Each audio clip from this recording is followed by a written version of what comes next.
हरे कृष्णा, जय श्री हरि ओम नमः शिवाय। प्रिय भक्त जनों, आज सुनाते हैं सोमवार की शंकर भगवान की कथा। कहानी बड़ी ही दुर्लभ कथा सुनेगी तो आइए बड़ी ही श्रद्धा और प्रसन्नचित मन से इस कथा को सुनते हैं।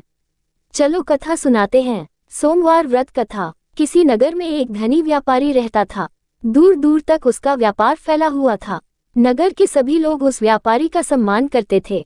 इतना सब कुछ संपन्न होने के बाद भी वह व्यापारी बहुत दुखी था, क्योंकि उसका कोई पुत्र नहीं था, जिस कारण अपने मृत्यु के पश्चात व्यापार के उत्तराधिकारी की चिंता उसे हमेशा सताती रहती थी।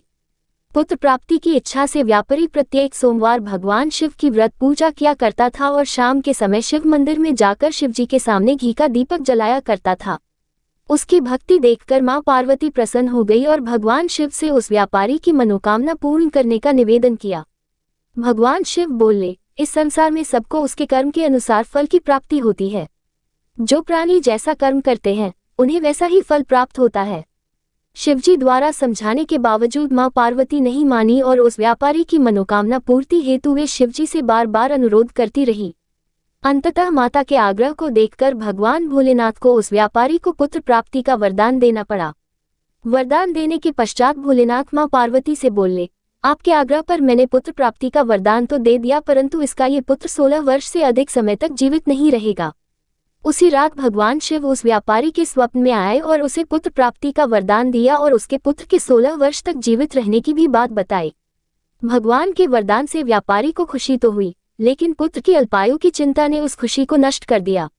व्यापारी पहले की तरह सोमवार के दिन भगवान शिव का विधिवत व्रत करता रहा। कुछ महीनों के बाद उसके घर एक अति सुंदर बालक ने जन्म लिया और घर में खुशियां ही खुशियां भर गई। बहुत धूमधाम से पुत्र जन्म का समारोह मनाया गया, परंतु व्यापारी को पुत्र जन्म की अधिक खुशी नहीं हुई, क्योंकि उसे पुत्र की अल्पायु के रहस्य का पता था।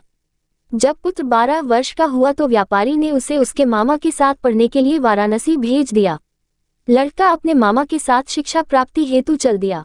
रास्ते में जहां भी मामा भांजे विश्राम हेतु रुकते, वहीं यज्ञ करते और ब्राह्मणों को भोजन कराते। लंबी यात्रा के बाद मामा भांजे एक नगर में पहुंचे। उस दिन नगर के राजा की कन्या का विवाह था, जिस कारण पूरे नगर को सजाया गया था। निश्चित समय पर बारात आ गई, लेकिन वर का पिता अपने बेटे के एक आंख से काने होने के कारण बहुत चिंतित था। उसे भय था कि इस बात का पता चलने पर कहीं राजा विवाह से इनकार न कर दे, इससे उसकी बदनामी भी होगी। जब वर के पिता ने व्यापारी के पुत्र को देखा तो उसके मस्तिष्क में एक विचार आया। उसने सोचा, क्यों न इस लड़के को दूल्हा बनाकर राजकुमारी से विवाह करा दूं। विवाह के बाद इसको धन देकर विदा कर दूंगा और राजकुमारी को अपने नगर ले जाऊंगा।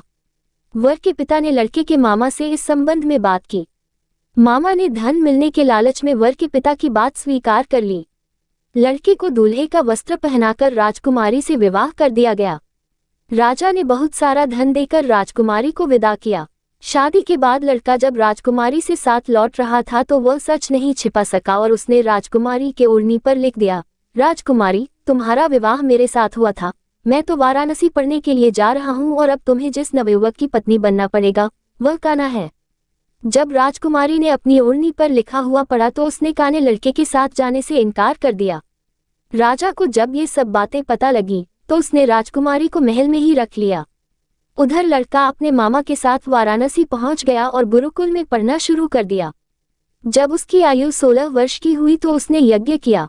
यज्ञ की समाप्ति पर ब्राह्मणों को भोजन कराया और खूब अन्न वस्त्र दान किए। रात को वह अपने शयन कक्ष में सो गया। शिव के वरदान के अनुसार शयनावस्था में ही उसके प्राण पखेरु उड़ गए। सूर्योदय पर मामा मृत भांजे को देखकर रोने पीटने लगा। आसपास के लोग भी एकत्र होकर दुख प्रकट करने लगे। लड़के के मामा के रोने विलाप करने के स्वर समीप से गुजरते हुए भगवान शिव और माता पार्वती जी ने भी सुने। माता पार्वती ने भगवान से कहा, प्राणनाथ, मुझे इसके रोने के स्वर सहन नहीं हो रहे। आप इस व्यक्ति के कष्ट को अवश्य दूर करें। भगवान शिव ने माता पार्वती के साथ अदृश्य रूप में समीप जाकर देखा तो भोलेनाथ माता पार्वती से बोले, ये तो उसी व्यापारी का पुत्र है जिसे मैंने 16 वर्ष की आयु का वरदान दिया था। इसकी आयु पूरी हो गई है। मां पार्वती ने फिर भगवान शिव से निवेदन कर उस बालक को जीवन देने का आग्रह किया। माता पार्वती के आग्रह पर भगवान शिव ने उस लड़के को जीवित होने का वरदान दिया और कुछ ही पल में वह जीवित होकर उठ बैठा।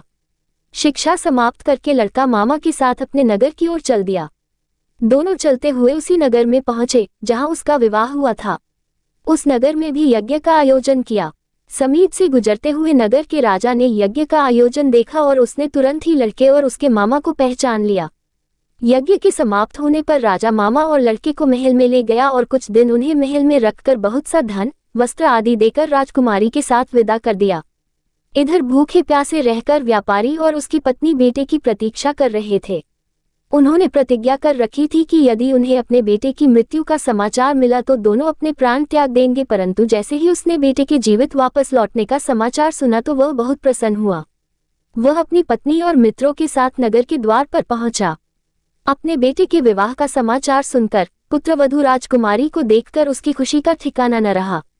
उसी रात भगवान शिव ने व्यापारी के स्वप्न में आकर कहा, हे श्रेष्ठी, मैंने तेरे सोमवार के व्रत करने और व्रत कथा सुनने से प्रसन्न होकर तेरे पुत्र को लंबी आयु प्रदान की है। पुत्र की लंबी आयु जानकर व्यापारी बहुत प्रसन्न हुआ। शिव भक्त होने तथा सोमवार का व्रत करने से व्यापारी की सभी मनोकामनाएं पूर्ण हुई। इसी प्रकार जो भक्त सोमवार का विधिवत व्रत करते हैं और व्रत कथा सुनते हैं उनकी सभी इच्छाएं पूरी होती हैं। आज की कथा पसंद आई हो तो वीडियो को लाइक कीजिएगा, शेयर कीजिएगा, कमेंट में शंकर भगवान की जय लिखिएगा और हमारे हिंदी स्टोरी चैनल को भी सब्सक्राइब करिएगा।